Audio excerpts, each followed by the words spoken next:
ఇకపై మీకు ఇష్టమైన ఫేవరెట్ సీరియల్స్ యొక్క ఫుల్ ఎపిసోడ్స్ యూట్యూబ్లో అందుబాటులో ఉండవు. కేవలం సన్నెక్స్లో మాత్రమే ఫ్రీగా చూడొచ్చు. నీ సంసారాన్ని నువ్వు చూసుకోవాలి. నువ్వే నీ భార్యని కాపాడుకోవాలి.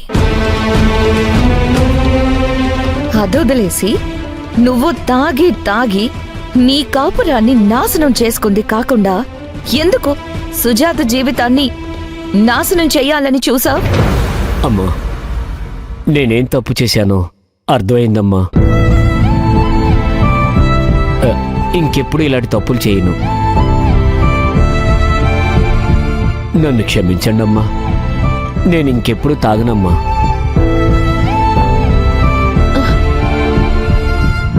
సుజాత, నువ్వు కూడా నన్ను క్షమించమ్మా. అమ్మా, మీరు గనక టైంకి రాకపోతే నా చెల్లెలు మళ్ళీ నాకు దక్కేదో లేదో. మీ వల్ల చాలా ఉపకారం అయిందమ్మా.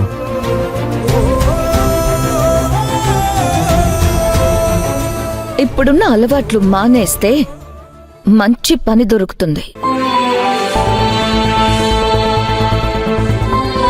దొరక్కపోతే వచ్చి నన్ను అడిగితే నేను పనిస్తాను. తప్పకుండానమ్మా, నేను మారిపోతానమ్మా. మీరు చెప్పినట్లుగానే పని చేసుకుంటానమ్మా.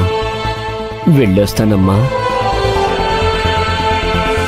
సుజాత, వెళ్ళొస్తానమ్మా. జాగ్రత్త.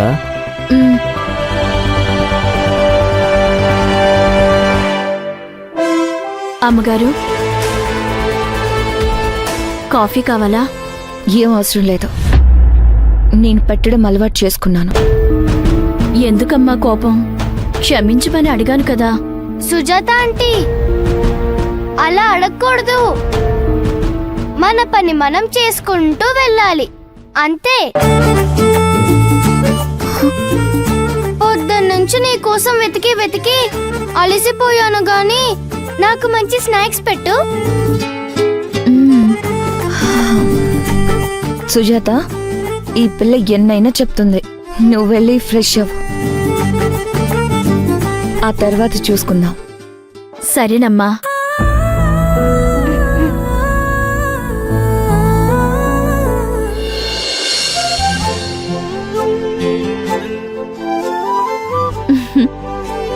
అక్క, వచ్చేసావా?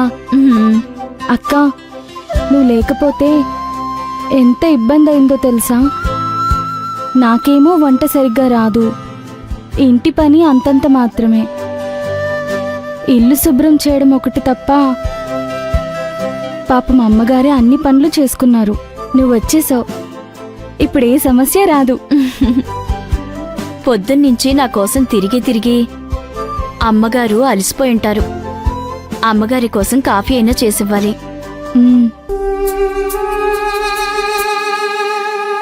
నువ్వేమో బజ్జీల కోసం పిండి రెడీ చెయ్యి.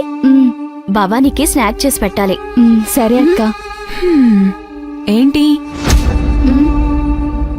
ఒక్క చెప్పే కనిపిస్తుంది? ఇంకో చెప్పెక్కడా? కుక్కెత్తుకుపోయిందా ఏంటి? చెప్పులని అంత తక్కువ చేసి మాట్లాడకండమ్మా. చెప్పుల విలువ చెప్పులకే తెలుస్తుంది. ఓ అవునా? ఎంత కాస్ట్ పెట్టి కొన్నా చెప్పులు విడిచేది ఇంటి బయటే. చెప్పుల విలువ మీకు సరిగ్గా తెలిసినట్లేదు. రాముడి చెప్పు తల మీద పెట్టుకుని తీసుకువెళ్ళి సింహాసనం మీద పెట్టి భరతుడు రాజ్యమేలాడు.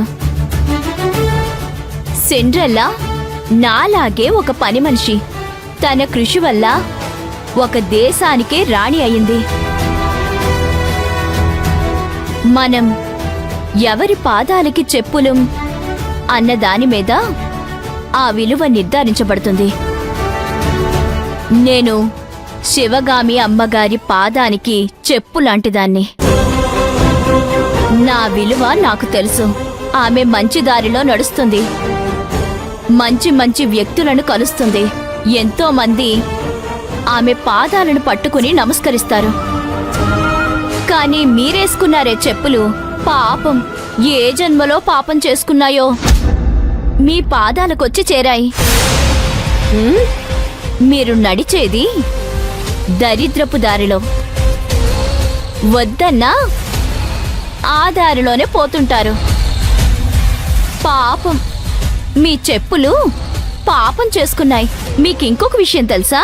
మీరు బంగారం వేసుకుని వెళ్ళకపోయినా స్టార్ హోటల్స్లోకి రానిస్తారు. కానీ చెప్పులు వేసుకోకపోతే ఏ స్టార్ హోటల్ లోపలికి రానివ్వరు. నీతో మాట్లాడాను చూడు, నాకు బుద్ధుండాలి. నా చెప్పులతో నేనే చంపలు వాయించుకోవాలి. ముందా పని చేయండి.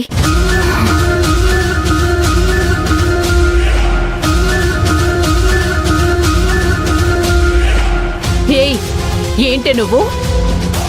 మా చెప్పులు తీసుకొని మేమే చంప మీద కొట్టుకోవాలా? మీరనుకున్న మాటే అదే చేసుకోమన్నాను, అంతే. ఛీ! రా నందిని.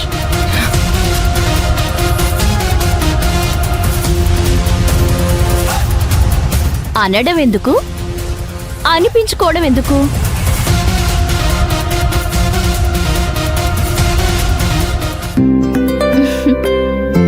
తీసుకోండమ్మా. సుజాత ఆంటీ, స్నాక్స్ ఎక్కడా? అంతవరకు ఈ పాలు. కాఫీ కప్ ఇచ్చి పాలు తాగమంటావేంటి? అవి పాలే, తాగు.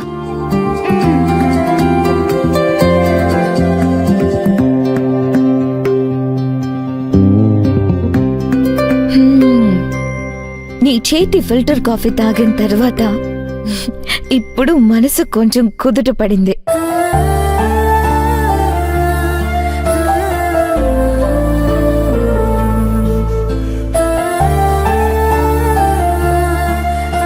మీరిద్దరూ లేకపోతే ఈ ఇల్లు ఎంత వెలితిగా అనిపించిందో తెలుసా?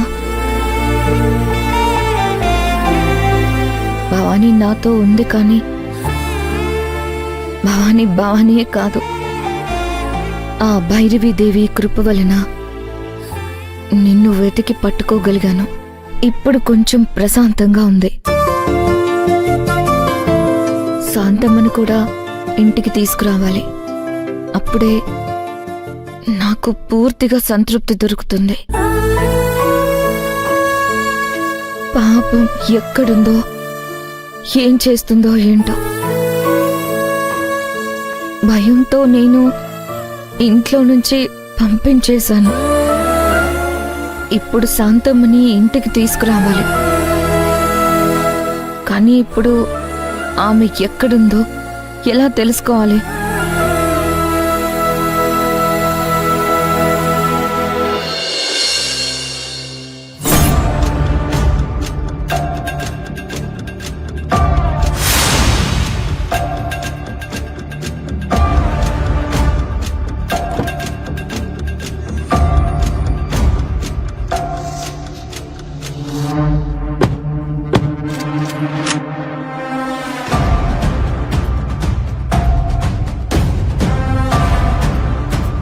యాక్సిడెంట్ అనుకుంటానమ్మా.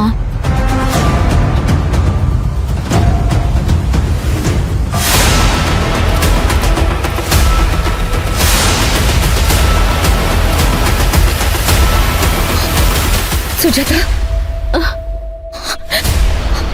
అది శాంతమ్మ బ్యాగే కదా?